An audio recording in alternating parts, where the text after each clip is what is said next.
नमस्ते दोस्तों।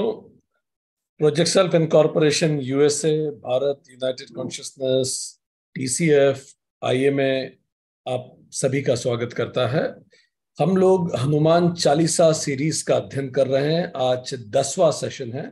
हमारा नाम डॉक्टर विक्रांत सिंह तोमर है। दोस्तों, हम लोग हनुमान चालीसा में अभी तक हम लोगों ने 9 चौपाइयों का अध्ययन किया है। एक एक करके हम उन चौपाइयों का समरी समझेंगे और उसके बाद हम आज के सेशन की शुरुआत करेंगे। तो हमने अभी तक हनुमान चालीसा में जाना। I am sharing my screen.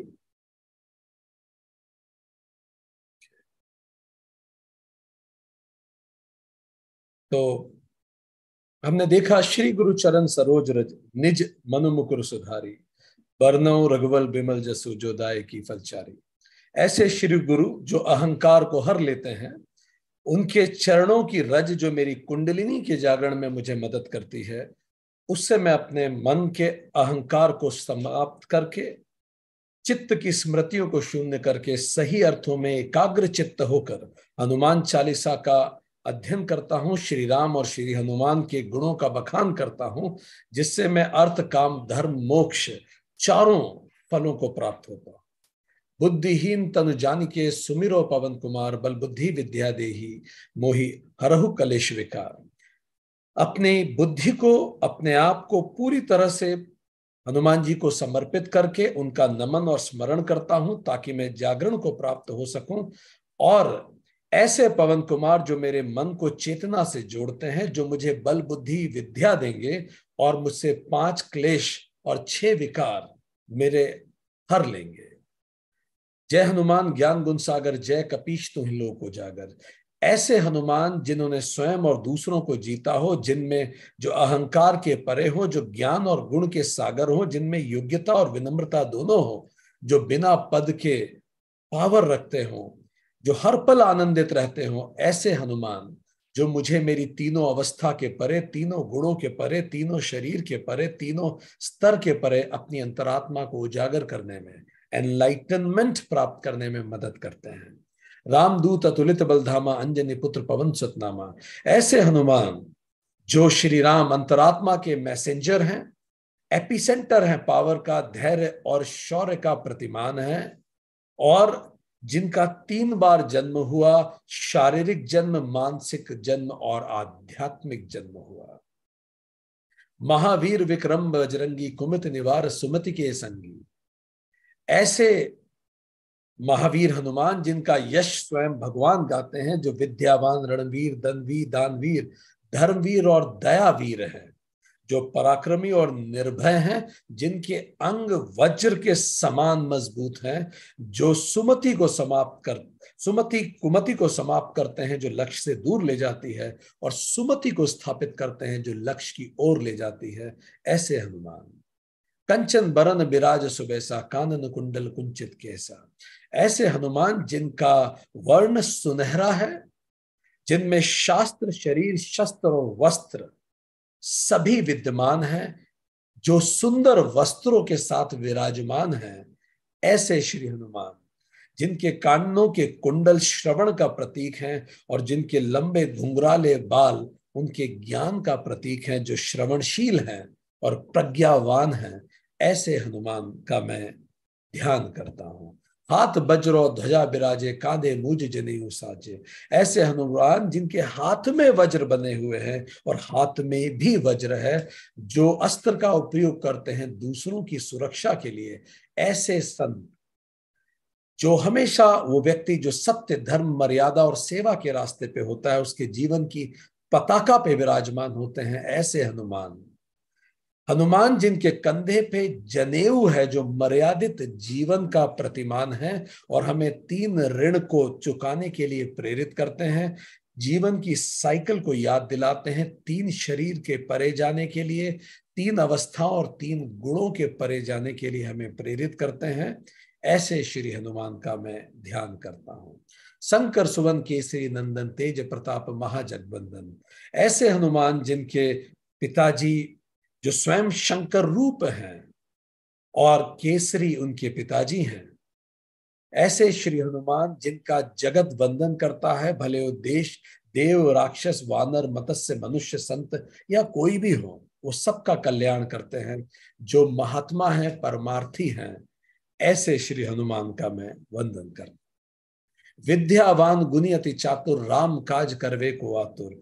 ऐसे श्री हनुमान जो विद्यावान है, जो मुक्त करते हैं उस व्यक्ति को जगत प्रपंच से, जो उनको ध्यान में लाता है, जो उनके उसके व्यवहार को परिष्कृत करते हैं, और जो उस विद्या को उपयोग में लाने के लिए भी जागरूक करते हैं, ऐसे श्री हनुमान जो अपनी विद्या और गुण को चतुराई से राम काज के लिए उपयोग करते हैं, स्वयं के मोक्ष के लिए और जगत के हित के लिए, और जो उसको आतुरता से करते हैं, जो एजिलिटी हमारे अंदर प्रेरित करते हैं, ऐसे श्री हनुमान। प्रभु चरित सुनवे को रसिया, राम लखन सीता मन बसिया। ऐसे श्री हनुमान जो हर समय कामचरित पर विचार न करते हुए रामचरित को चुनते हैं, ऐसे श्री हनुमान जो रामचरित में रस लेते हैं और चैतन्य की ओर वैराग्य को जोड़ते हैं, अंतःकरण को चैतन्य की ओर लेके जाते हैं, और ऐसे श्री हनुमान जो अविद्या का नाश करते हैं, ऐसे श्री हनुमान राम लखन और सीता के मन में बसने वाले हनुमान, जो मुझे जीवन में 2 चुनाव, 4 मार्ग, 5 चरण और 21 कदमों के लिए प्रेरित करते हैं चैतन्य की ओर, ऐसे श्री हनुमान का मैं वंदन करता हूं। हमने यहां तक पढ़ा दोस्तों, और आज इसके आगे की हम चर्चा शुरू करेंगे। हमने अभी तक पढ़ा 8 चौपाई। 9वीं चौपाई में हनुमान जी के व्यक्तिगत योग्यताओं के बारे में और चर्चा है। 9वीं चौपाई कहती है, सूक्ष्म रूप धरि सियहि दिखावा, विकट रूप धरि लंक जलावा, भीम रूप धरि असुर सहारे। 10वीं चौपाई, रामचंद्र के काज सवारे। हनुमान जी ने सूक्ष्म रूप सियहि दिखावा, सूक्ष्म रूप धर के माता सीता को दिखाया, विकट रूप धरि लंक जलावा, विकट रूप धर बना के पूरी लंका को जला दिया, भीम रूप धरि असुर सहारे, बड़ा मजबूत भीम जैसा रूप धर के, विराट भीम रूप धर के असुरों का संहार किया, रामचंद्र के काज सवारे। और ये सब करते हुए उन्होंने श्री राम जी के कार्यों को सवारा। जरा हम समझें, यहां हनुमान जी की कौन से गुणों का बखान हो रहा है। श्री हनुमान जी सेल्फ, अदर्स और सिचुएशन के अनुरूप रूप धरते हैं। कहां सूक्ष्म रूप धरना है, कहां विकट रूप धरना है, और कहां भीम रूप धरना है, ये समझ हनुमान जी से हम सबको सीखने योग्य है। सो 3 चीजों के अनुरूप हनुमान जी अपने रूप को निर्धारित करते हैं। सेल्फ, वो स्वयं को अच्छे से जानते हैं, अदर्स, दूसरों के भावों को भी जानते हैं, एंड सिचुएशन, और परिस्थिति को भी समझते हैं। स्पेशल परिस्थितियों में वो विकट रूप, विराट रूप रखते हैं। जैसी परिस्थिति होती है उस अनुरूप व्यवहार करने के लिए हनुमान जी सक्षम है। इसको और बेहतर समझने के लिए हम हनुमान जी ने जो इस समय जिस प्रकार की योग्यता का प्रदर्शन किया, उसको समझने के लिए एक मॉडल जो हनुमान जी की लीडरशिप में दिखता है, हम उसको समझने का प्रयास करते हैं। अगर आपको स्क्रीन के सामने ये मॉडल दिखता है, हमने कहा हनुमान जी 3 प्रकार की चीजों से प्रेरित होकर निर्णय लेते हैं कि वो इस समय कैसा रूप धरेंगे। पहला, सेल्फ, वो खुद को बहुत अच्छे से जानते हैं। दूसरा, सिचुएशन, वो सिचुएशन को भी बहुत अच्छे से जानते हैं। और तीसरा, अदर्स, वो दूसरों को भी बहुत अच्छे से समझते हैं। सो हनुमान जी अपने इमोशंस को बहुत अच्छे से समझते हैं, अपने इमोशंस को बहुत अच्छे से मैनेज कर सकते हैं और अपने ही इमोशंस को बहुत अच्छे से कमांड कर सकते हैं। भावनाओं को समझना, भावनाओं को प्रबंधन करना, उनको मैनेज करना और फिर उन भावनाओं को कमांड करना, खुद की भावनाओं को, इसी को कहा जाता है इमोशनल इंटेलिजेंस। तो पहली क्वालिटी जो हनुमान जी की हमारे सामने आती है वो है इमोशनल इंटेलिजेंस। एक एक करके हम इस पूरे स्ट्रक्चर को समझेंगे। इसीलिए हनुमान जी सेल्फ लीडरशिप के प्रतिमान है। वो अपने इमोशन को समझते हैं। जब कोई भी व्यक्ति अपने इमोशन को ढंग से समझ पाता है तो हम उसे क्या कहेंगे? इमोशनल अवेयरनेस है इस व्यक्ति में, भावनात्मक जागरूकता है। फिर जब कोई व्यक्ति अपने इमोशन को मैनेज कर पाता है तो हम क्या कहेंगे कि इस व्यक्ति में इमोशंस मैनेजमेंट इसका अच्छा है, ये भावनाओं को अच्छे से मैनेज कर पाता है। फिर उसके बाद हम उन्हीं भावनाओं का प्रयोग करके जीवन में अच्छा कार्य कर सके, उन्हें क्रियान्वित कर सके बड़े कार्यों को, तो हम कहेंगे इसमें इमोशनल इफिकेसी है। इफिकेसी का मतलब प्रभावशीलता। तो भावनात्मक जागरूकता, भावनात्मक जागरूकता, भावनात्मक प्रबंधन और भावनात्मक प्रभावशीलता, ये तीनों हनुमान जी में है। अपनी भावनाओं को समझ पाना, प्रबंधन करना और उसको जीवन में क्रियान्वित कर पाना, इसी को इमोशनल इंटेलिजेंस कहते हैं। ये लीडरशिप हनुमान जी में है, सेल्फ लीडरशिप। न केवल वो ये कर पाते हैं अपितु ये दूसरों की भावनाओं को भी बहुत अच्छे से समझ पाते हैं। हनुमान जी दूसरों की भावनाओं को भी बहुत अच्छे से समझ पाते हैं। उसी को कहते हैं एम्पथी। वो दूसरों की भावनाओं को समझ पाते हैं, एम्पथाइज कर पाते हैं, सहानुभूति रख पाते हैं, समानुभूति रख पाते हैं, दूसरों की भावनाओं को समझ पाते हैं। और न केवल समझ पाते हैं, उनकी भावनाओं को मैनेज भी कर पाते हैं। अभी हम इसको एक्सप्लेन करेंगे, पहले इसका कंसेप्चुअल ढांचा समझ लें। पहला, वो दूसरों की भावनाओं को समझ पाते हैं, दूसरों की भावनाओं को मैनेज भी कर पाते हैं। जब आप दूसरों के इमोशंस को मैनेज कर पाए, इसी को रिलेशन कहते हैं। तो उनमें एम्पैथी है, रिलेशन मेंटेन कर पाते हैं। और तीसरा, दूसरों की भावनाओं को कमांड भी कर पाते हैं, मिलके कुछ बेहतर कर पाना, सहक्रिया, कार्य में लागू करना, सिनर्जी कर पाना। सिनर्जी का मतलब क्या होता है? 2+2=5। कुछ अतिरिक्त पैदा करना, 2+2=4 नहीं, 5।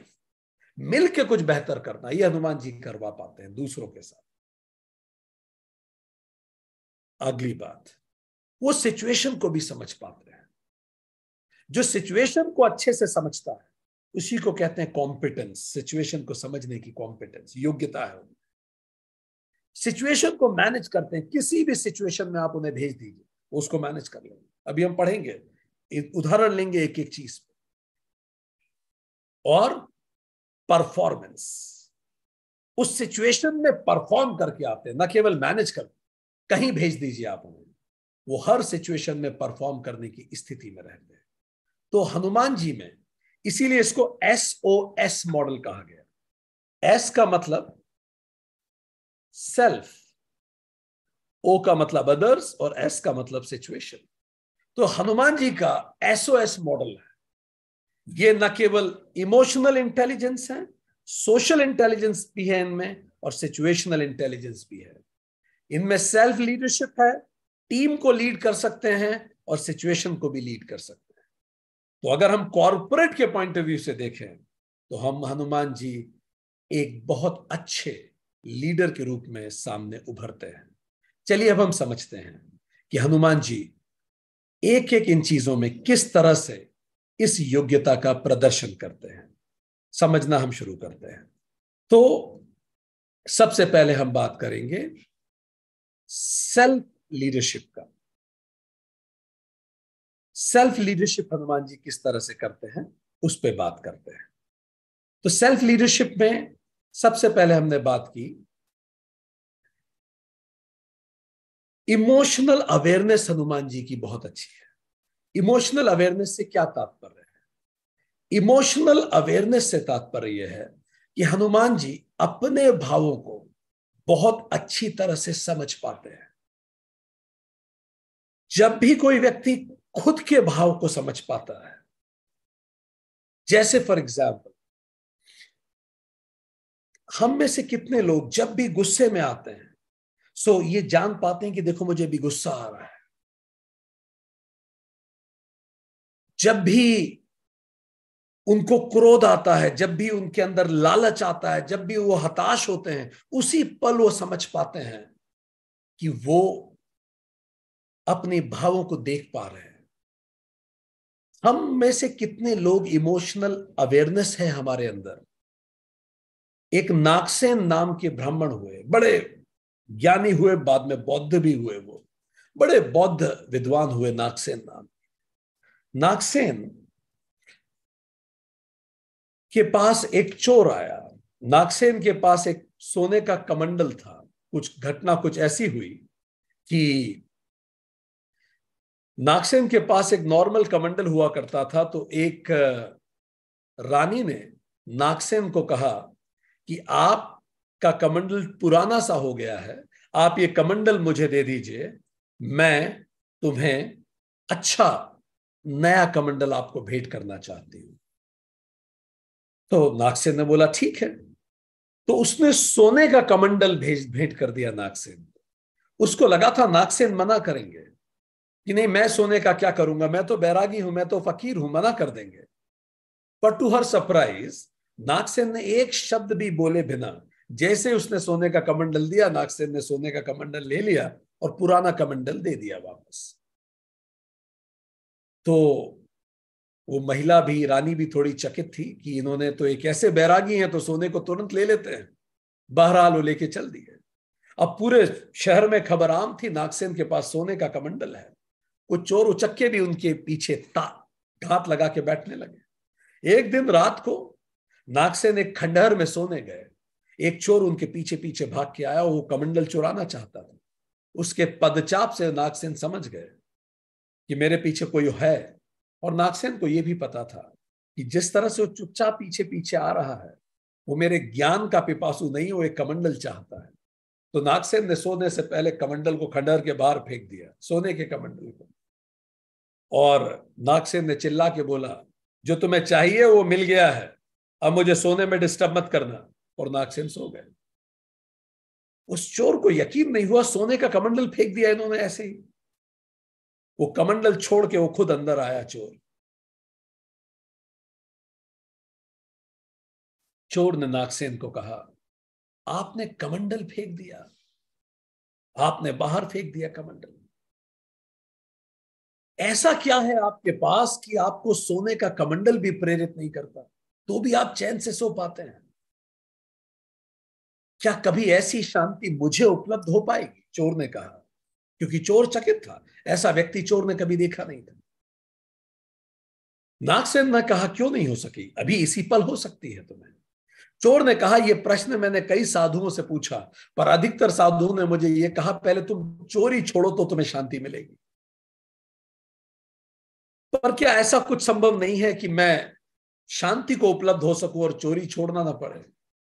नागसेन ने बोला, हां, एक रास्ता है। और तरीका यह है कि आज से तुम जो भी करो सजग होके करो, साक्षी बन के करो। चोरी करो पर ये देखो कि मैं चोरी कर रहा हूं। डाका डालो पर कुछ तुम्हारे अंदर रुक के देखे कि तुम डाका डाल रहे हो। साक्षी बन जाओ अपने आप। चोर ने बोला, मैं प्रयास करता हूं। नागसेन ने बोला, 15 दिन ये करो, इसके बाद क्या करना है मैं आगे बताऊंगा। चोर चल बना वहां से। कमंडल नहीं लेके गया कि मैं आऊंगा वापस, अब यहां तो चुराने की कोई चिंता ही नहीं, कभी भी आके ले जाएंगे। पर वो 3 दिन में ही चोर वापस आ गया नागसेन के पास। बोला, प्रभु मुझसे तो ना हो पाएगा, अब मैं चोरी करने जाता हूं और सोचता रहता हूं कोई मुझे देख रहा है। मैं खुद को चोरी करते हुए जब देखता हूं तो चोरी नहीं कर पाता। मैं किसी को मारते हुए खुद को देखता हूं तो उसे मार नहीं पाता। अब मैं अधूरा हो गया हूं, मैं नहीं कर पा रहा वो सब गलत काम जो मैं करता था। इसी को सेल्फ अवेयरनेस कहते हैं, इसी को इमोशनल अवेयरनेस कहते हैं। अपने भावों के, अपनी विचारों के, इसी को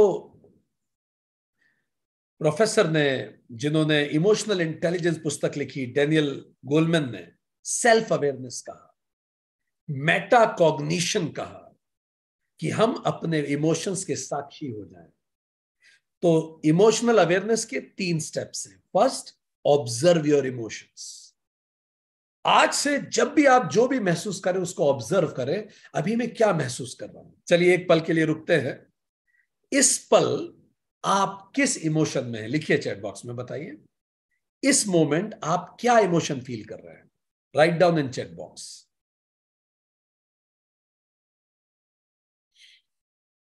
ओके, लिखिए लिखिए। एट दिस मोमेंट क्या इमोशन आपको फील हो रहा है उसको सोचिए। बहुत अच्छा, बहुत अच्छा, लिखिए लिखिए लिखिए। बहुत अच्छा, nice nice nice, perfect perfect perfect perfect perfect perfect perfect perfect perfect. ठीक है ठीक है ठीक है ठीक है। कोई एक्साइटेड है, कोई फोकस्ड है, कोई शांति में है, किसी को शरीर का कोई दर्द महसूस हो रहा है, कोई प्लेजर में है, कोई गौर से सुन रहा है। बहुत अच्छा बहुत अच्छा। तो ये स्टेप नंबर 1 है, ऑब्जर्व इमोशंस। अभी आपने क्या किया, आपने 3 काम किए। आपने ऑब्जर्व किया, सेकंड स्टेप इज रिकॉग्नाइज किया आपने उसे, और तीसरा आपने उसे एक नाम दिया। ऑब्जर्व, रिकॉग्नाइज एंड नेमिंग, ये 3 काम आपने किए। अपनी भावनाओं को देखा, उनको पहचाना और उसको एक नाम दिया, और वो नाम लिख दिया आपने। इन तीनों को हम क्या बोलते हैं, इमोशनल अवेयरनेस। ये पहला कार्य हम करते हैं। ठीक, अब इसका फायदा क्या होगा, जब भी आप ये करेंगे आप भावावेश में बह नहीं जाएंगे। न्यूरो साइंसेस ये कहते हैं, डेनियल गोलमैन ने अपनी रिसर्च में ये कहा, कि जब आप अपने भावनाओं को ऑब्जर्व करते हैं, रिकॉग्नाइज करते हैं और उनको नाम देते हैं, तो ब्रेन का जो भाग एक्टिवेटेड होता है वो नियोकॉर्टेक्स है। Language area of the brain activate होता है। जब आप उसे नाम दे रहे हैं तो language area of the brain activate होता है। इससे ब्रेन लॉजिकली सोचने लगता है और भावनाओं में बहने की संभावना कम हो जाती है। तो जब भी आप बहुत भावुक हो और आप अपनी भावनाओं को कंट्रोल करना चाहते हैं, तो एक पल रुकिए। पहला काम, महसूस कीजिए भाव क्या है, फिर उस भाव को पहचानिए। जैसे दुख है तो ये किस प्रकार का दुख है, थोड़ा और गहराई में जाइए। ये असफलता से संबंधित है। तो असफलता से संबंधित दुख है। अब आपने रिकॉग्नाइज कर लिया, अब उसको एक नाम दे दीजिए। अच्छा, असफलता से संबंधित दुख को क्या नाम है? I think I am feeling disappointed, लिख ले। जब आप ये करते हैं तो आप ब्रेन के लॉजिकल एस्पेक्ट को एक्टिवेट करते हैं। ऐसा करने से भावावेश में बहने की संभावनाएं कम हो जाती है। पूरी रामायण में आप देखेंगे लोग भावुक होकर गड़बड़ कर बैठे। सुग्रीव, जब श्री राम ने बाली का वध कर दिया, सुग्रीव ने वचन दिया था कि वो श्री राम की मदद करेगा, पर वो खुशी में भूल गया। दशरथ जी ने खुशी में सुग्रीव भूल गया कि श्री राम की मदद करने उन्हें जाना था। वो इतना अपने ही रास रंग में खो गया। दशरथ जी, कैकेयी के जब वचन निभाने की स्थिति आई तो वो अपने दुख में इतने द्रवित हो गए कि सब कुछ भूल गए। वो भी शायद कह सकते थे कि मुझे 10 दिन चाहिए एग्जीक्यूट करने के लिए, पर दशरथ दुख में भूल गए, द्रवित हो गए, बह गए। कैकेयी जलन में बह गई। भरत प्रेम में बह गए।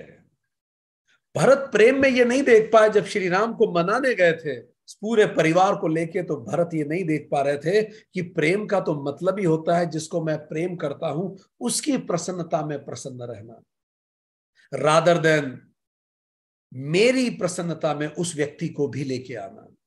भरत राम से कह रहे थे कि आप वापस चलिए क्योंकि मैं भाई के बिना नहीं रह सकता। आप वापस राज्य संभालिए क्योंकि राज्य आपका है, जग मुझ पे हंसेगा। फिर उन्हें समझ में आया कि प्रेम का तो मतलब ही है जिसमें राम राजी, वही प्रेम है। भरत प्रेम में बह गए। बाली शक्ति में भूल गया।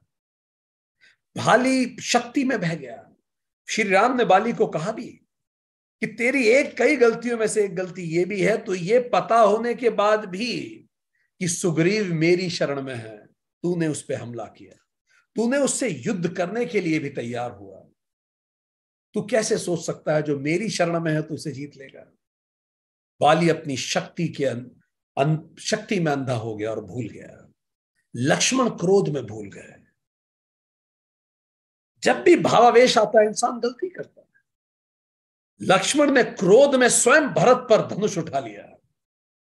तो आकाशवाणी आई, भरत पे धनुष कब उठाया? जब भरत मनाने आ रहे थे राम और लक्ष्मण और सीता जी को, तो लक्ष्मण को यह लगा कि शायद ये हमला करने आ रहे हैं, तो लक्ष्मण ने क्रोध में धनुष उठा लिया। तब आकाशवाणी हुई और लक्ष्मण को समझाया कि अपने क्रोध में आप ये ना भूलें, परिस्थिति को जानना ना भूलें। क्रोध में कोई वचन लेने या देने से पहले पूरी तरह से परिस्थितियों को जान लें। लक्ष्मण क्रोध में बह गए। सुपर्णखा वासना में बह गई, इसलिए उसकी नाक कटी। सीता जी कुछ पल के लिए कामना में, स्वर्ण मृग की कामना में भूल गई कि स्वर्ण मृग जैसा कुछ होता नहीं है। रावण अहंकार में भूल गया कि राम के विरुद्ध युद्ध नहीं जीते जाते। हनुमान जी भावावेश को समझ जाते, वो इमोशनली इंटेलिजेंट है, वो इमोशनल अवेयरनेस उनमें बहुत ज्यादा है। आपको भी अगर इमोशनल अवेयरनेस अपनी बढ़ानी है तो 3-4 काम कीजिए। पहला जो हमने बताया, पहला काम, write down name of the emotion. जब भी भावुक हो लिखिए, रुकिए, इमोशन को आइडेंटिफाई कीजिए, उसको लिखिए, आप लॉजिकल सोचने लगेंगे।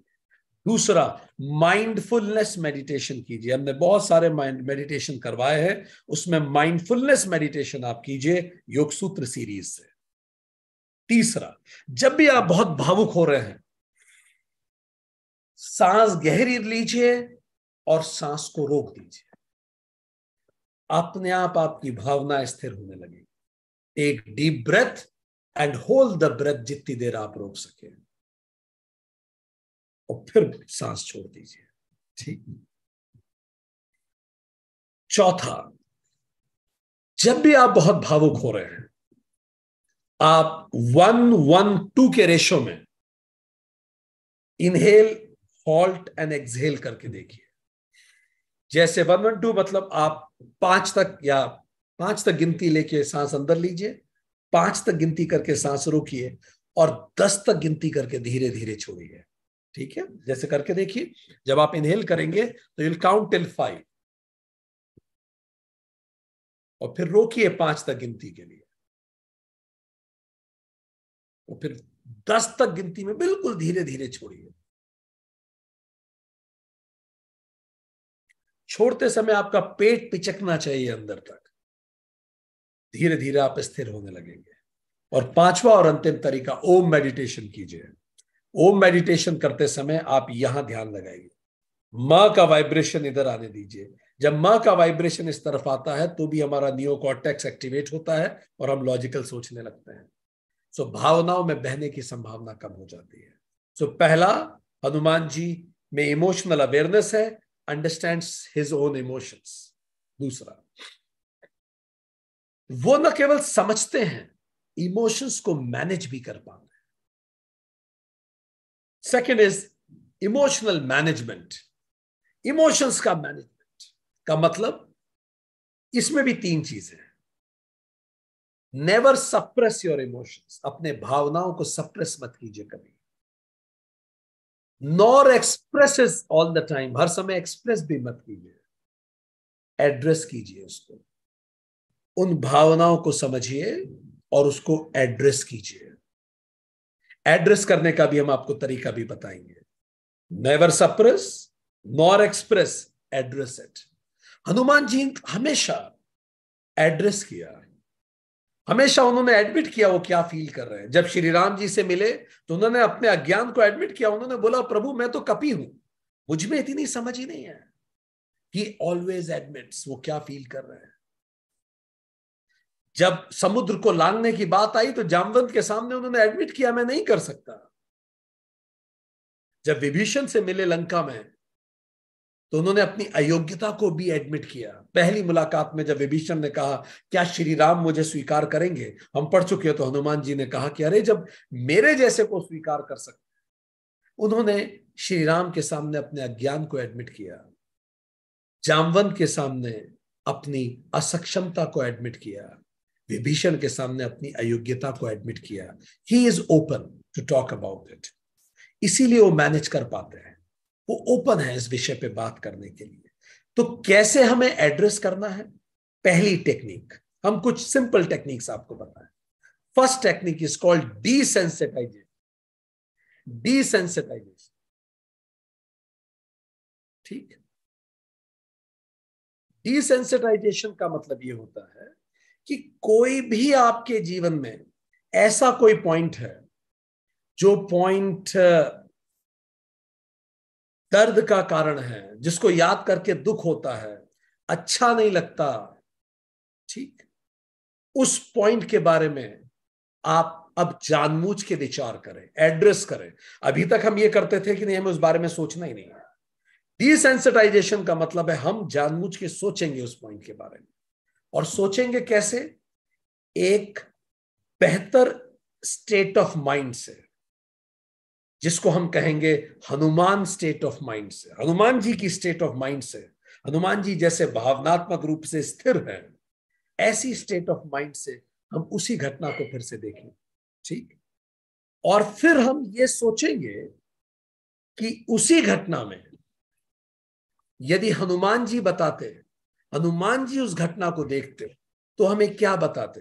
उस घटना से, उस घटना को मैं कैसे बेहतर रूप से देख सकता हूं, उस घटना को हम कैसे बेहतर रूप से देख सकते, कैसे उस घटना को बेहतर रूप से मैं देख सकता हूं। हनुमान जी इस बात को समझाते हैं। तो हम एक छोटी सी एक्टिविटी करके देखेंगे अभी इसी समय। आप ऐसा करें, जब हम कहेंगे आप आंख बंद करके, कोई भी ऐसा पल आपके जीवन का, कोई भी ऐसा अनुभव आपके जीवन का जो आपको कष्ट देता है, उसके बारे में विचार कीजिए। आंखें बंद कीजिए, जस्ट क्लोज योर आईज। एक सांस गहरी अंदर लीजिए, सांस छोड़िए, फिर से सांस अंदर लीजिए, सांस छोड़िए, एक बार और सांस अंदर लीजिए और सांस छोड़िए। और अब इस स्थिर स्थिति में जैसे ही हम 3 से 1 गिनेंगे, अपने जीवन के किसी ऐसे अनुभव को याद कीजिए जिसमें आपको काफी दर्द हुआ। वो अच्छा अनुभव नहीं है, आप जब भी उस बारे में याद करते हैं आपको दुख होता है। Remember a painful memory of your life. 3, और गहरा अपने अंदर उतरिए। आपकी साइकी अपने आप एक अनुभव को चुन लेगी। 2, और गहरा उतरिए। और जैसे हम कहेंगे 1, अचानक आप उसी पल में अपने आप को पाएंगे जो एक पेनफुल एक्सपीरियंस है। It's a painful experience of life. 1, exactly उसी जगह, बी इन द मोमेंट, उस पल में रहिए, उतरिए उसमें, देखिए उस समय क्या हो रहा है, किसने क्या कहा, किया, बोला या नहीं बोला जिससे आपको कष्ट हुआ। कौन लोग हैं आसपास, उनको देखिए।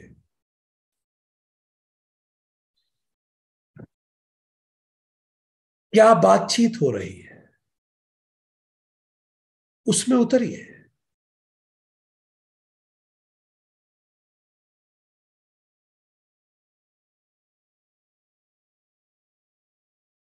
बने रहिए उस पेनफुल स्टेट में। और अब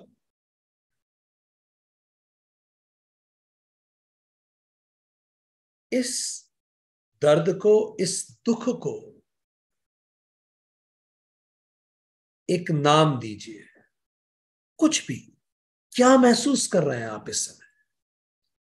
इस दुख, इस वेदना का क्या नाम हो सकता है? इसका एक नाम दीजिए।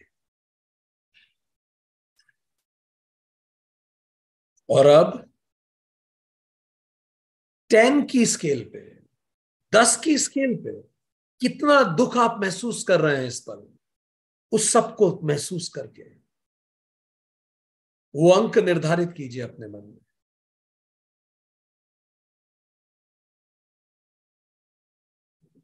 कोई भी अंक, 10 की स्केल पे कितना आप ज्यादा दुख महसूस कर रहे हैं इस समय, उस घटना को सोच के।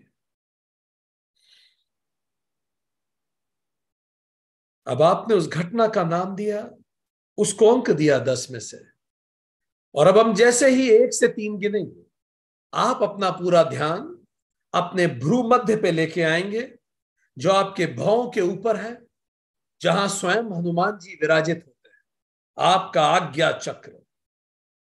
1, अब उस घटना से, उस स्थिति से अपने ध्यान को हटाकर पुनः अपनी जागरूकता को लेके आएंगे भ्रू मध्य की ओर। 2, और जैसे हम कहेंगे 3, आपका पूरा ध्यान, आपकी सजगता आपके भ्रू मध्य पे आ जाएगी।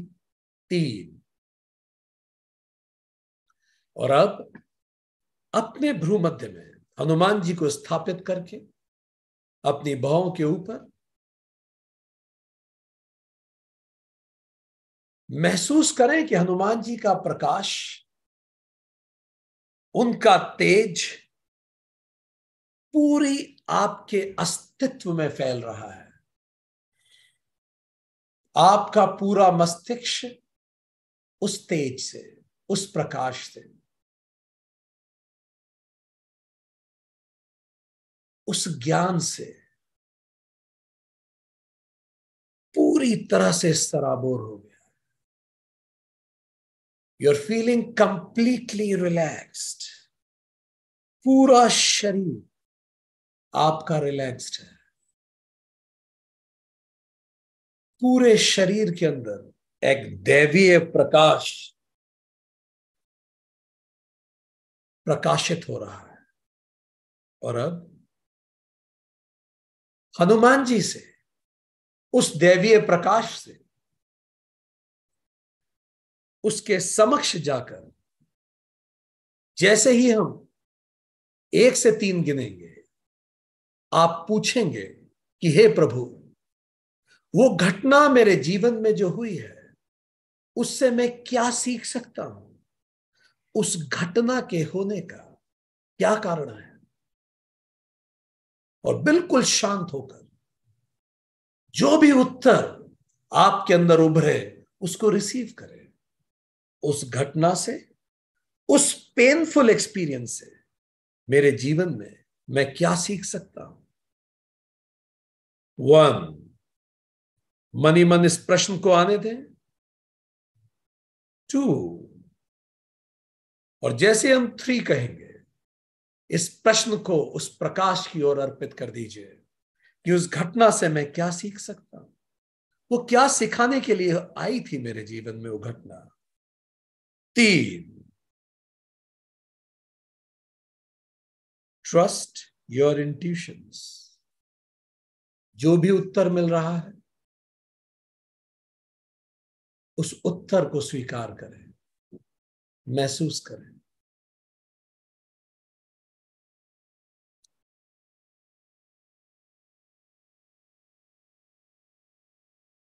बहुत अच्छा, बहुत अच्छा। Trust your intuitions. जो भी पहला उत्तर है वो सही है। Trust your intuitions. और अब फिर से ये प्रश्न पूछे उस प्रकाश के समक्ष कि जिस भी व्यक्ति ने, जो भी व्यक्ति उस घटना के लिए उत्तरदायी है, क्या कारण हो सकता है उस व्यक्ति के जीवन के, जिसके कारण वो व्यक्ति ऐसा बन गया जैसा वो व्यक्ति है? जो भी व्यक्ति इस घटना के लिए उत्तरदायी है, किस कारण से वो व्यक्ति वैसा हो गया जैसा वो है, इस प्रश्न को उस प्रकाश में अर्पित कीजिए। किस कारण से वो व्यक्ति वैसा है जैसा वो है?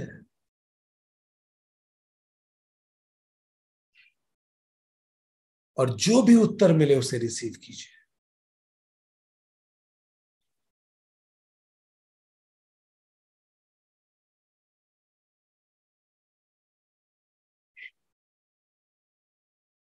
बहुत अच्छा।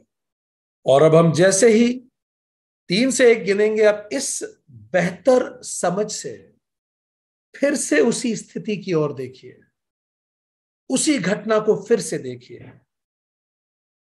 3, वापस उसी घटना की तरफ हम जाएंगे। 2, फिर से उसी घटना के करीब पहुंचेंगे। 1, अब वापस उसी घटना को देखिए और अब महसूस कीजिए कि आप पहले से बेहतर महसूस कर पा रहे हैं उसी घटना को देखकर। इस नई समझ के साथ कि वो घटना किस कारण से मेरे जीवन में आई, इस नई समझ के साथ कि वो व्यक्ति जिसने ऐसा व्यवहार किया, उसके जीवन में ऐसा क्या कुछ रहा होगा जिसने उसे वो बना दिया जैसा वो है। क्या इस नई समझ के साथ अब जो नया इमोशन है, उस इमोशन को महसूस कीजिए और एक गहरी सांस अंदर ले। अपने आप को 10 में से अंक दीजिए। अब आप पहले की तुलना में कितना दुख महसूस कर रहे हैं जब आप उसी घटना को फिर से देखते हैं।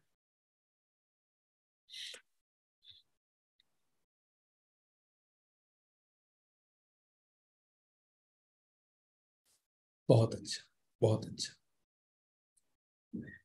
और अब आप जब भी तैयार हो, धीरे से अपनी आंखें खोलें, गहरी सांस लें and you can open your eyes. आप में से कितने लोगों ने पहले की तुलना में आपका दुख आपने कम महसूस किया जब आपने दूसरी बार उस घटना को फिर से रिविजिट किया?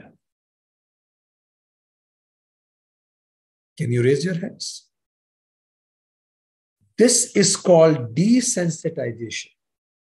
जब आप एक बेहतर संतुलित स्टेट ऑफ माइंड से उसी घटना को पुनः देखते हैं, तब आप उस घटना के प्रति पहले से कम संवेदी हो जाते हैं। आपको दर्द कम होता है। इसको इमोशनल मैनेजमेंट कहते हैं, मैनेजिंग द इमोशंस। दूसरा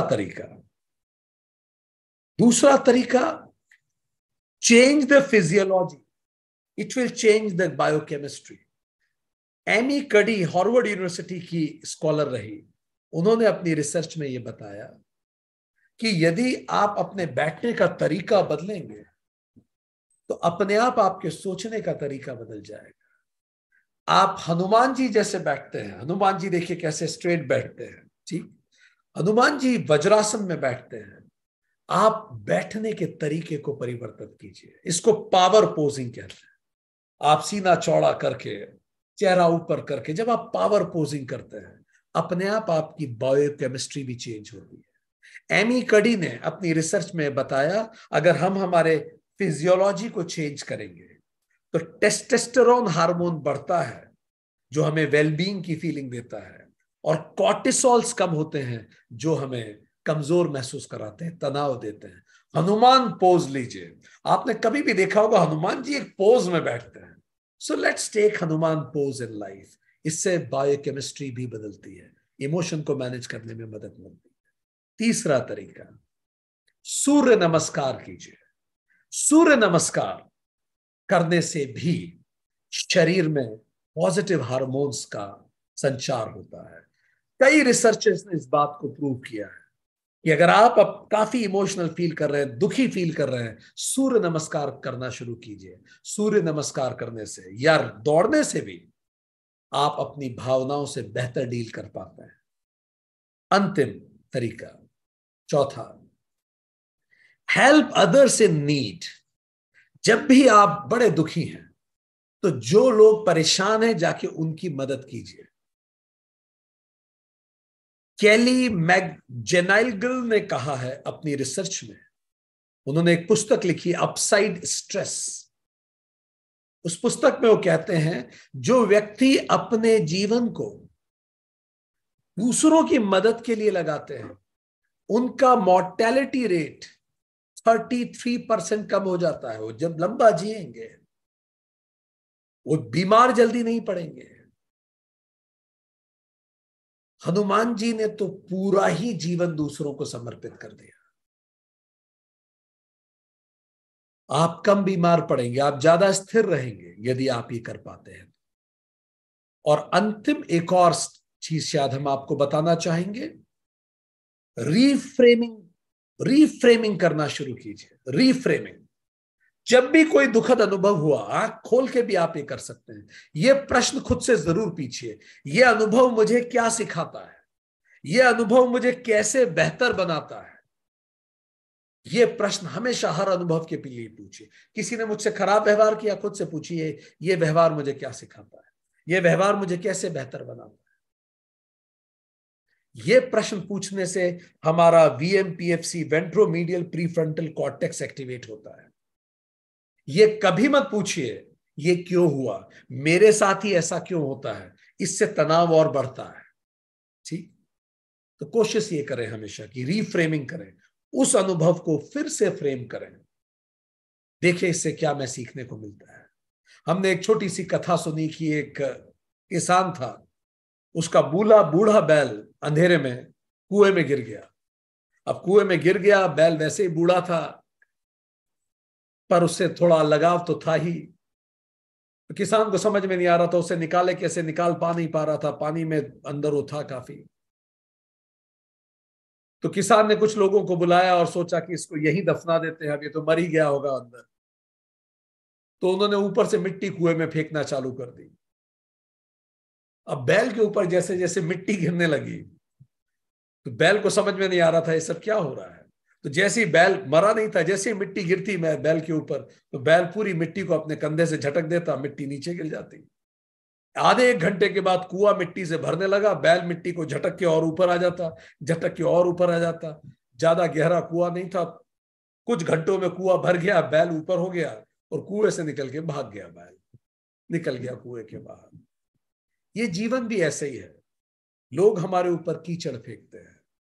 कई बार आपके जीवन में ऐसा मुश्किल परिस्थितियां भी आपको मिलेंगी, बुरे अनुभव हमारे ऊपर फेंके जाते हैं कीचड़ के रूप में, हमारा अपमान किया जाता है कीचड़ के रूप में। जब भी कुछ नेगेटिव चीज हमारे ऊपर फेंके, आप उससे झटकिए और उसके ऊपर उठ जाइए। फिर आपके ऊपर कचरा है, फिर झटकिए, फिर ऊपर उठ जाइए।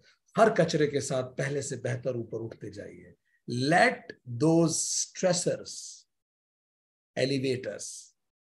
तीसरी चीज, अब ये हमने आपको बताया कि कैसे इमोशंस को मैनेज किया जाता है। एक चीज और है हनुमान जी में, इमोशनल एफिकेसी। हमने आपको बताया भावनात्मक प्रभावशीलता। वो अपनी भावनाओं को उपयोग भी कर पाते हैं, वो अपनी भावनाओं का उपयोग करते हैं कुछ बेहतर कर पाने में। इमोशनल एफिकेसी का मतलब क्या है? Individuals believe in his or her own capacity to make things happen. ऐसा विचार होना खुद के बारे में कि मैं चीजें बदल सकता हूं, इसको बोलते हैं सेल्फ इफिकेसी। आप में से कितने लोगों को यह लगता है कि जीवन में जो भी परिस्थितियां हैं आपके आसपास, हम में क्षमता है कि मैं उसे बदल सकता हूं? हाथ खड़ा करें। जीवन में जो भी परिस्थितियां हैं आपके, आप में क्षमता है कि उन परिस्थितियों को आप बदल सकते हैं। इस क्षमता को कहा जाता है सेल्फ इफिकेसी, भावनात्मक प्रभावशीलता, प्रभावशीलता। तो आप भावनात्मक रूप से प्रभावी हैं। ऐसे ही लोगों को कहा जाता है ऑप्टिमिस्टिक। ऑप्टिमिस्टिक का मतलब कि जो भी मेरी विफलता का कारण है मैं उसको पता लगा के उसे बदलने में सक्षम हूं। ठीक, इसको ऑप्टिमिज्म कहते हैं। पेसिमिज्म किसे कहेंगे? कि मेरी विफलता का कारण मेरे कंट्रोल में नहीं और मैं कुछ नहीं कर सकता, इसको नकारात्मकता कहेंगे। सेल्फ एफिकेसी का मतलब जो भी मेरी विफलता का कारण है वो मेरे कंट्रोल में और मैं उसे बदल सकता हूं। हनुमान जी ने जीवन में बार बार इस बात को प्रदर्शित किया है। जो भी तनाव का कारण है, जैसे पहला, goal oriented behaviour. Hanuman ji को जब भी कोई लक्ष्य मिला है उन्होंने पूरा व्यवहार उस अनुरूप किया है। वो हमेशा कहते हैं राम काज कीजिए बिना मोहे कहां विश्राम। गोल ओरिएंटेड बिहेवियर वो करते हैं, राम काज किए बिना मैं रुकूंगा नहीं कहीं। दूसरा, वो बहुत एंथुजियास्टिक होते हैं, मुश्किल परिस्थितियों में भी वो उत्साह से उस परिस्थितियों से भिड़ते हैं। जब लक्ष्मण जी को शक्ति लगी, वो मूर्छित हो गए, तो हनुमान जी ने कहा कि गर्म तेल में राई जितनी देर में फूटती है उतनी देर में जाके मैं संजीवनी लेके आ जाऊंगा, आप चिंता ना करें। तुरंत वो इतनी विपरीत परिस्थिति में भी एंथुजियास्टिक थे। तीसरा, ability to focus, defocus and refocus. उनका फोकस कभी डिस्टर्ब नहीं होता, उन्हें पता है वो क्या करने जा रहे हैं। भले स्वयं प्रभा हो, बेंच काया हो, स्वर्ण मत्स्या हो, सुरसा हो या मैनाक हो, मैनाक पर्वत हो, हनुमान जी कभी डिस्ट्रैक्ट नहीं हुए। कोई उन्हें डिस्ट्रैक्ट नहीं कर सकता। ये सब सेल्फ एफिकेसी की क्वालिटीज है। कितनी भी मुश्किल परिस्थिति हो, चौथी बात, वो मेंटल कैपेसिटी को यूटिलाइज कर पाते हैं, वो अपनी शांत बुद्धि से निर्णय ले पाते हैं। हमने आपको बताया था बेंज काया, जो कंकाल बन के, सीता जी का कंकाल बन के आ गई थी, हनुमान जी ने बिल्कुल उस परिस्थिति में भी खुद को शांत रख के पता लगा लिया कि ये झूठ बोल रही है, ये एक राक्षसी है। वो विपरीत परिस्थितियों में भी मानसिक रूप से शांत रह पाते हैं। और पांचवा, ability to handle extreme stress. कितना भी स्ट्रेस दिया जाए वो उसको हैंडल कर सकते हैं। ये हनुमान जी की क्वालिटीज है। इसी को सेल्फ एफिकेसी कहते हैं। अगर ये क्वालिटीज आप में है तो आप में सेल्फ एफिकेसी है, या हम कहें आप में इमोशनल एफिकेसी है। एक हाथ में पर्वत, जब वो संजीवनी लेके आ रहे थे, मुंह में चांद, क्योंकि सूरज और चांद को रावण प्रताड़ित कर रहा था कि सूरज जल्दी उगे ताकि लक्ष्मण मर जाएं, क्योंकि सूर्योदय के बाद लक्ष्मण जीवित नहीं रहते। तो कांख में, एक आंख में सूर्य को, मुंह में चांद को और हाथ में पर्वत को लेके उड़े। इतनी विपरीत परिस्थितियों में भी ही कैन हैंडल स्ट्रेस। तो हनुमान जी को जब हम भजते हैं, जब हम उनको, उनके रास्ते पे चलते हैं, तो हमारा स्ट्रेस मैनेजमेंट करने की क्षमता पहले से ज्यादा बढ़ जाती है। क्योंकि हम, देखिए, स्ट्रेस मैनेजमेंट जब भी हम कैसे कर पाते हैं, आपको सामने दिख रहा है, एक काले रंग की रेखा आपको दिख रही है और एक पिंक रंग की रेखा दिख रही है। देखिए, जैसे जैसे स्ट्रेस बढ़ता है परफॉर्मेंस कम होने लगता है। आप देख पा रहे हैं सामने वाले ग्राफ में, स्ट्रेस नीचे देखिए, ये स्ट्रेस बढ़ रहा है और परफॉर्मेंस कम होता जा रहा है। पर एक व्यक्ति है एक्स और दूसरा व्यक्ति है वाई, जो आपको स्क्रीन पे दिख रहा है। एक पॉइंट के बाद स्ट्रेस बढ़ने से वाई एक्स का परफॉर्मेंस कम हो रहा है, पर आप देखिए वाई जो व्यक्ति है, उस पॉइंट के बाद भी स्ट्रेस बढ़ रहा है तो भी वाई का परफॉर्मेंस और ऊपर जा रहा है। आप ये देख सकते हैं, इस जगह वाई का परफॉर्मेंस और ऊपर जा रहा है।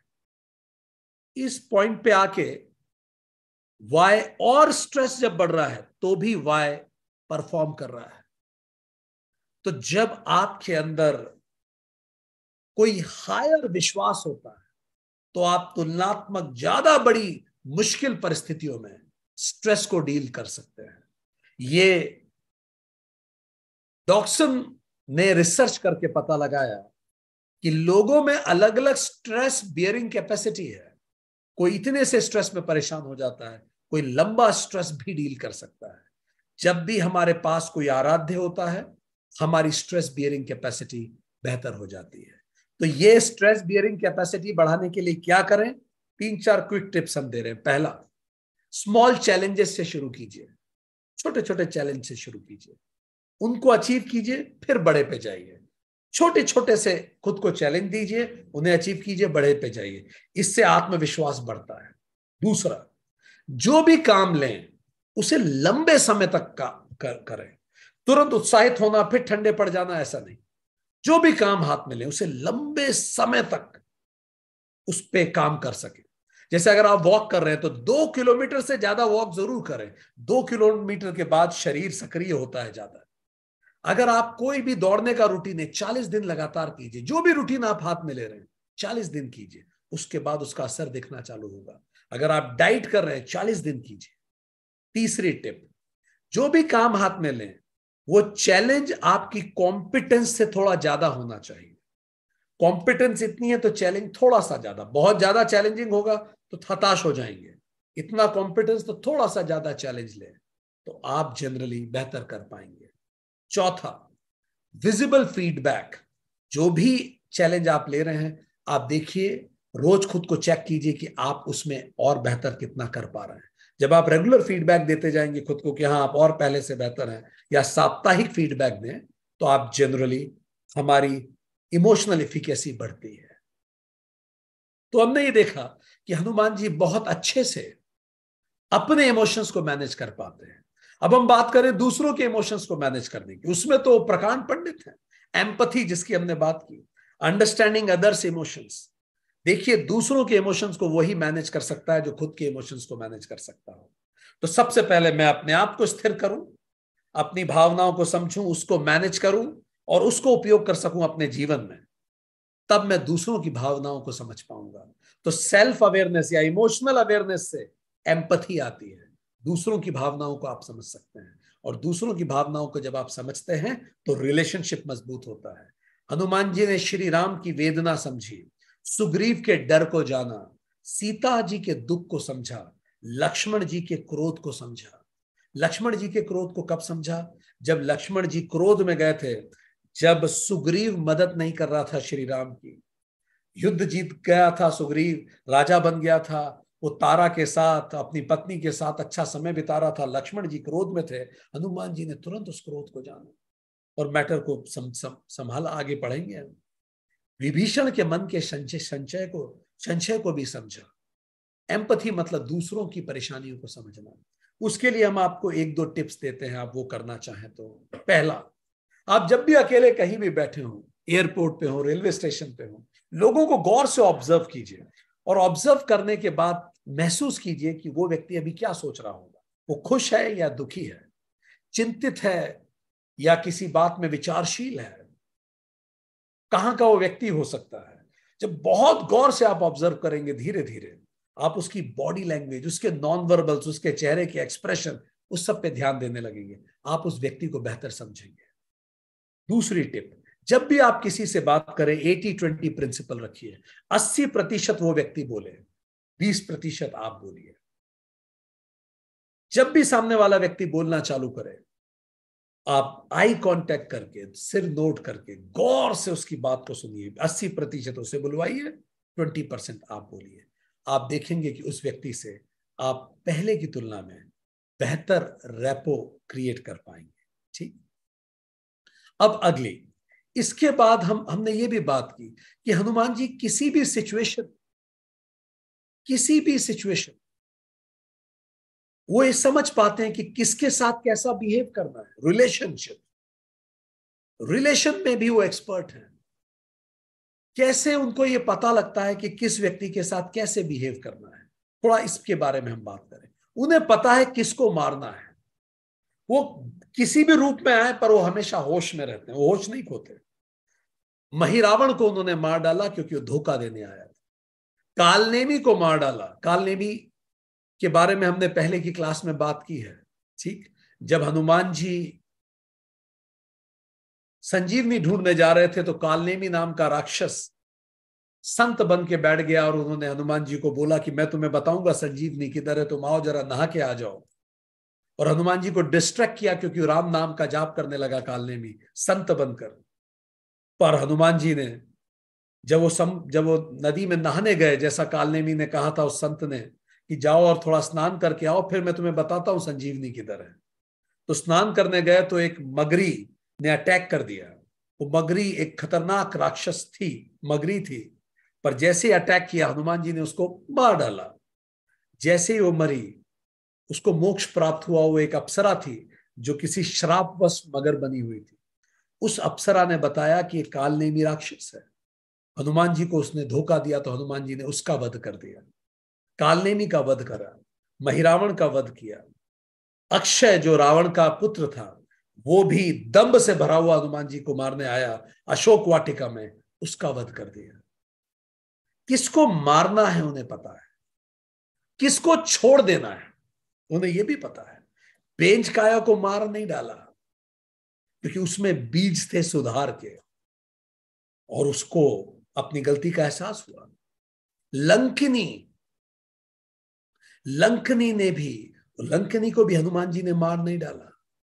लंकनी को हनुमान जी ने पूंछ पकड़ के पटका। लंकनी जो स्वर्ग, जो लंका के दरवाजे पर द्वारपालिक थी, लंका पे कोई भी आता था सबसे पहले लंकिनी उसे रोकती थी। तो हनुमान जी ने उसको भी नहीं मारा, उसको जोर से पटका। और तब लंकनी को रियलाइज हुआ कि ये जो व्यक्ति आया है ये कोई आम मानव नहीं है, कोई ये आम व्यक्ति नहीं है। और उसको भी रियलाइज हुआ कि रावण गलत है। जिसमें भी सुधार के बीज दिखे, हनुमान जी ने उसे मारा नहीं। स्वयं प्रभा को हनुमान जी ने मारा नहीं। किसको साथ लेना है वो ये भी जानते थे। मैनाक पर्वत को बस छू के चल दिए जब मैनाक पर्वत ने बोला मेरे ऊपर विश्राम करो। सुरसा के मुंह के अंदर से निकल के बाहर निकल के सुरसा ने ब्लेस किया। इन दोनों को अपने साथ ले लिया। किसको जला देना है? लंका को जला दिया। पर जलती हुई लंका में भी किसको बचा लेना है? अशोक वाटिका और विभीषण का घर बचा लेना है। कब नहीं रुकना है? मैनाक ने बोला कि विश्राम कर लो, हनुमान जी रुके नहीं। मेघनाथ ने, जब हनुमान जी जब बिल्कुल युद्ध के रूप में थे, मेघनाथ ने ब्रह्मास्त्र छोड़ा, हनुमान जी तत्काल रुक गए। कब रुकना है, कब नहीं रुकना, ताकि ब्रह्मास्त्र का निरादर ना हो। अपमान में शांत कैसे रहना है? रावण ने अपमान किया, हनुमान जी शांत रहे। शक्ति में भी संतुलित रखे उन्होंने अपने आप। पर कब अपमान का प्रत्युत्तर देना है, जब उन्होंने श्री राम का निरादर किया, तब उन्होंने रावण को चाटा मारा।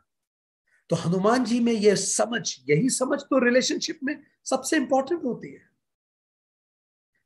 किसको साथ लेना है, किसको डांटना है, किसको बचा लेना है, कब रुकना है, कब नहीं रुकना, कब अपमान में भी शांत रह जाना चाहिए, कैसे शक्ति में संतुलन रखना है, और कब अपमान का प्रत्युत्तर देना है, यह समझ रिश्ते को मजबूत करती है। हनुमान जी में यह समझ बड़ी गहरी है, और इसीलिए वो रिश्तों के साथ मिलके बेहतर कर पाते हैं। सिनर्जी, सहक्रिया, मिलके कुछ 2+2 5 वो कर पाते हैं। मेकिंग रिलेशनशिप वर्क, रिश्ते उनके लिए काम करते हैं। वो रिश्तों को साथ मिलाते हैं और रिश्ते ताकत बनती है। नेटवर्क नेटवर्थ बन जाती है। श्री राम को सुग्रीव से जोड़ दिया, श्री राम का भी हित हुआ, सुग्रीव का भी हित हुआ। देखिए सिनर्जी हुई, 2+2 5। श्री राम को विभीषण से जोड़ दिया, 2+2 5। विभीषण को सुग्रीव से जोड़ दिया, इनके बच्चों की आपस में शादी करा। लक्ष्मण को सुग्रीव से जोड़ दिया, जब लक्ष्मण नाराज हो रहे थे, सुग्रीव कुछ नहीं कर रहा है, तो भी उनको मना के सुग्रीव से जोड़ दिया। हनुमान जी इसमें जबरदस्त एक्टिव है। आखिरी बात, वो सिचुएशन को समझने भी बहुत माहिर है। न केवल self and relationship and others, वो सिचुएशन को भी बहुत अच्छे से समझते हैं। बहुत अच्छे से उनमें कॉम्पिटेंस है सिचुएशन को समझने की, एबिलिटी है उस सिचुएशन को मैनेज करके डैमेज कंट्रोल करने की, और किसी भी सिचुएशन में परफॉर्म करने की उनमें बेहतरीन क्षमता है। थोड़ा समझे कैसे। हनुमान जी किसी भी सिचुएशन में गए, उन्हें पता है appropriate emotions proportionate to circumstances. जैसी परिस्थिति वैसे भावों का प्रदर्शन हनुमान जी करते हैं। ठीक, जैसे पहली सिचुएशन, हनुमान जी इस बात को जानते हैं, सीता जी के सामने बिल्कुल सूक्ष्म रूप में गए। क्या सिखा रहे हैं हनुमान जी हमें? कि जब भी जीवन में सज्जन, साधु, संस्कारी, गुणी, माता पिता, दुखी, कमजोर या सात्विक लोग मिलें, आपका रूप सूक्ष्म होना चाहिए। इन 8 लोगों के प्रति रूप हमेशा सूक्ष्म होना चाहिए। परिवार के प्रति, सज्जन, साधु, संस्कारी, माता पिता, दुखी, कमजोर, सात्विक, गुणी, अपने परिवार के प्रति रूप सूक्ष्म रखिए, पोलाइट रहिए, सॉफ्ट रहिए, फॉरगिविंग रहिए, पेशेंस रखिए। जिस भी व्यक्ति को आप सर्वाधिक प्रेम करते हैं वो आपके सर्वश्रेष्ठ व्यवहार का अधिकारी होना चाहिए। आपने कई बार ऐसी साउथ इंडियन मूवीज भी देखी हो जिसमें जो हीरो होता है वो बाहर तो बड़ा माचो मैन होता है, पर घर पे जाके बड़ा विनम्र हो जाता है, अपने अभिष्टों के बीच में बड़े तहजीब से बात करता है। हनुमान जी जब भी श्री राम के साथ रहते हैं उनकी पूंछ नीची बनाई हुई दिखाई देती है, सौम्य हनुमान है। नीचे पूंछ मतलब बिल्कुल शांत है, सरेंडर्ड है। परित्राणाय साधु, साधुओं के परित्राण के लिए हमेशा सॉफ्ट रूप रखिए। आप ऑर्गेनाइजेशन में लीडर हैं, पहचान लीजिए कौन सज्जन है, कौन सात्विक है, उससे वैसा व्यवहार कीजिए। आप ब्यूरोक्रेट हैं, समाज में पहचानिए कौन लोग गुणी लोग हैं, उनसे वैसा व्यवहार कीजिए, समाज बेहतर होगा। सूक्ष्म रूप धरी से यही लिखा, भीम रूप धरी असुर सहारे। असुर कौन है? असुर जो सिंक में नहीं है, जो सामाजिक ताने बाने को तोड़ते हैं, जो अधार्मिक हैं, जो कदाचार करते हैं, जो दुराचार करते हैं, जो धर्म के विरुद्ध हैं, ऐसे लोगों के प्रति आपका रूप भीम होना चाहिए। ऊपर उठी हुई पूंछ दिखाई जाती है हनुमान जी की चित्रों में जब वो लड़ते हैं असुरों से। रौद्र रूप है हनुमान जी का, firm, loud, strong decision, direct action. विनाशाय च दुष्कृताम, विनाश कीजिए जो दुष्ट हो उनका। श्री राम ने ताड़का का वध किया। किसी ने कहा कि वो तो स्त्री है, आपने कैसे हाथ उठाया? श्री राम ने कहा दुष्टों का लिंग नहीं होता, दुष्ट दुष्ट होता है, उसकी जाति धर्म नहीं होता। आतंकवाद अच्छा और बुरा नहीं होता, आतंकवाद आतंकवाद है। जो करे, जिस भी धर्म का व्यक्ति करे, सजा मिलनी चाहिए। इसीलिए श्री कृष्ण ने कर्ण को सजा दिलवाई, राम ने बाली को सजा दी। आप अधर्मी हो, आपको सजा मिलेगी। तो कभी भी अगर हमारे आसपास असुर हो, कोई उनके लिए कृपा नहीं। फिर वो असुर भले घर में ही क्यों ना बैठा हो, कोई कृपा नहीं, कोई कृपा। वो भाई ही क्यों ना हो, कोई कृपा नहीं। एक बहुत बड़ी कंपनी की सीएमडी इस बात से चूक गई। उनके हस्बैंड को लोन चाहिए था और उनके हस्बैंड की कंपनी डूब रही थी। अब वाइफ कंफ्यूज थी, अगर वो उस बैंक की सीएमडी है तो लोन उन्हें नहीं देना चाहिए क्योंकि उस बैंक की सीएमडी थी वो। अगर वो हस्बैंड की डूबती हुई कंपनी को लोन देती है तो लोन भी डूब सकता है, और अगर लोन नहीं देती तो एज ए वाइफ वो अच्छी नहीं है। तो आपको जो निर्णय लेना चाहिए, अगर कोई भी सही रास्ते पे नहीं है तो मैं उसका साथ नहीं दूंगा, बात खत्म। ये करने से हनुमान जी में ये बात है, वो हमेशा धर्म के साथ होंगे, असुर का नाश कर देंगे। तो उस बैंक की सीएमडी ने लोन दिया और आज उनके अगेंस्ट केस हो गया। आप अधर्म का साथ देंगे तो केस हो जाएगा। विकट रूप धरि लंक जलावा, और जब लंक जलावा, लंका क्या है? मटेरियलिज्म। कई बार मटेरियल लॉसेस हो जाते हैं, बिजनेस में लॉस हो गया, अपॉर्चुनिटी मिस हो गई, नेचुरल कैलामिटी हो गई, कोई भी ऐसी चीज हो गई, एक जहां फाइनेंशियल लॉस हो गया, अपॉर्चुनिटी लॉस, मटेरियल लॉस, ऐसे समय विकट रूप धरी लंक जला। स्ट्रॉन्ग विल पावर रखिए, ये समय गुजर जाएगा। ये जो नेगेटिव समय आया है निकल जाएगा। सेल्फ डिसिप्लिन रखिए और मेहनत कीजिए पहले से ज्यादा। मेंटल स्टेबिलिटी रखिए, मानसिक दृढ़ता रखिए, हर समय एक जैसा नहीं होता। और गतासून अगतासून नश्य न अनुशोचन्ति पंडिता, गीता कहती है जो बीत गया या जो नहीं आया उस पर विद्वान विचार नहीं करते। जो चीजें आई हैं उसको स्वीकार करें, अब ऐसा हो गया, अब मैं क्या कर सकता हूं, इस पे विचार करें। दिमाग को उस तरफ मत जाने दीजिए ऐसा क्यों हो गया। Give your best and leave the rest. Hanuman ji एक एक माला को तोड़ के देखते हैं सीता जी जब देती हैं कि उस माला के अंदर राम है कि नहीं। मुझे ऐसा मटेरियलिज्म भी नहीं चाहिए जो सात्विक ना हो, मुझे ऐसा कोई मटेरियल चीज नहीं चाहिए जो सात्विक ना हो। सो हनुमान जी में यह क्षमता है कि उस सिचुएशन के अनुसार व्यवहार कर पाते हैं। कई लोग गलती कर जाते हैं, वो उल्टा करते हैं। क्या उल्टा करते हैं?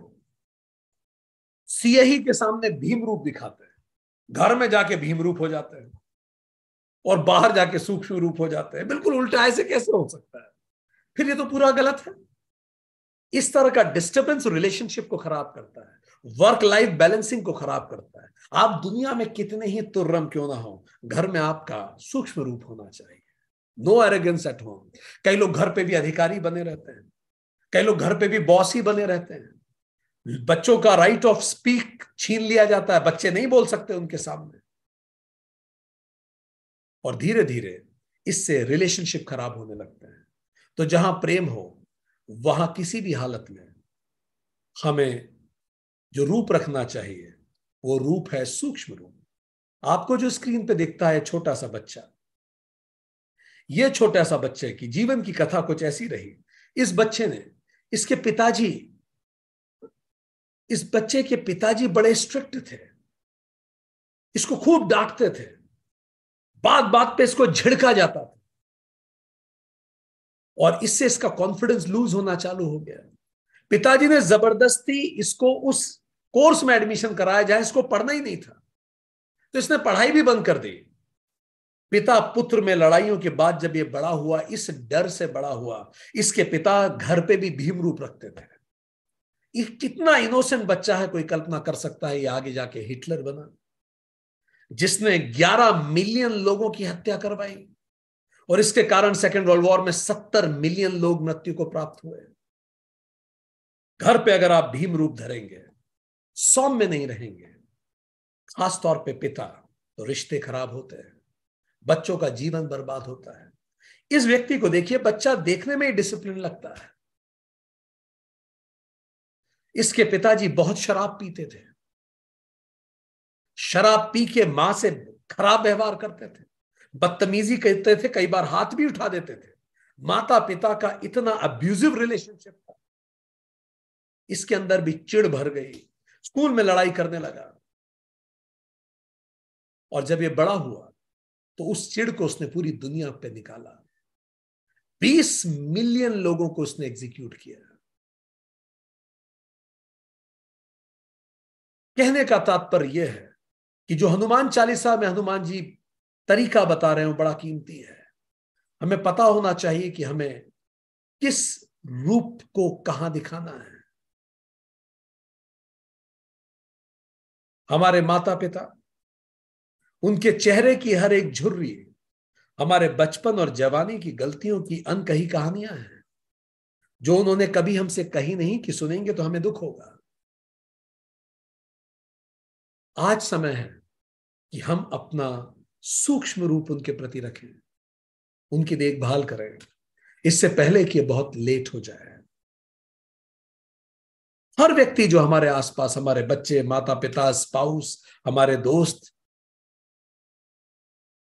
और कई लोग ये भी गलती करते हैं, जब असुर आते हैं सामने तब उनके सामने सूक्ष्म रूप ले आते हैं, अन्याय में मौन रहते हैं। जैसे भीष्म अन्याय के सामने मौन रह गए, अधर्म को सह लेते हैं। तो अगर आप असुरों के सामने, अन्याय के सामने सूक्ष्म रूप रखेंगे, और जहां प्रेम के संबंध हैं, सात्विक लोगों के सामने भीम रूप रखेंगे, इसी को तो वर्क लाइफ बैलेंसिंग की प्रॉब्लम कहते हैं। तो वर्क लाइफ बैलेंस आपका समाप्त हो जाएगा। इसीलिए बहुत इंपॉर्टेंट है कि हनुमान जी से हम ये सीखें कि हम अप्रोप्रिएट इमोशन करें, प्रोपोर्शनेट टू सर्कमस्टांसेस। जैसी परिस्थिति वैसा भावों का प्रदर्शन। हनुमान जी कभी भी अपने विराट रूप को बेकार में नहीं लेके आते। उन्होंने तभी अपना रूप दिखाया जब जरूरी था। श्री राम से प्रथम भेंट थी, उनको कंधे पे लेके गए ये दिखाने के लिए कि मैं शक्तिशाली हूं, मुझ पे विश्वास करें। समुद्र को छलांग पार के करके गए वानरों को प्रेरित करने के लिए कि तुम चिंता मत करो, रावण को हरा लेंगे, देखो मुझे। सिंह का जो लंका की द्वारपाल थी, उसके सामने इतना बड़ा रूप बनाया कि उनका सर नक्षत्रों को छूता था और पैर पाताल तक जाने लगे। सिंह का समझ गई कि अब लंका जीत नहीं सकती। सुरसा से बचे, बड़ा रूप लिया, छोटा रूप लिया। सीता माँ को विश्वास दिलाने के लिए बड़ा रूप लग के दिखाया कि माँ मैं इतना बच्चा नहीं हूं, चिंता मत कर, हम हरा लेंगे। रावण को नीचा दिखाने के लिए उन्होंने तभी वो रूप रखा विराट जब मस्त था, अन्यथा वो हमेशा सौम्य रूप में रहे। तो हम सबके अलग अलग रूप होने चाहिए और हम परिस्थिति के अनुकूल अपने भावों को, अपने रूप को एडजस्ट करने की क्षमता होनी चाहिए। यही हनुमान जी हमें सिखाना चाहते हैं। एक क्विक रिकैप लेते हैं। आज हमने इस हनुमान चालीसा से क्या सीखा और हनुमान जी ने इस दो चौपाई के माध्यम से हमें किस चीज की प्रेरणा दी, आज हम इसके बारे में एक समराइज लेते हैं। आज हमने क्या पढ़ा। So we understood this. सूक्ष्म रूप धरी सियहि दिखावा, विकट रूप धरी लंक जलावा, भीम रूप धरी असुर संहारे, रामचंद्र के काज सवारे। जब हम ये सब करते हैं तो अपने आप हम राइज इन कॉन्शियसनेस में होते हैं।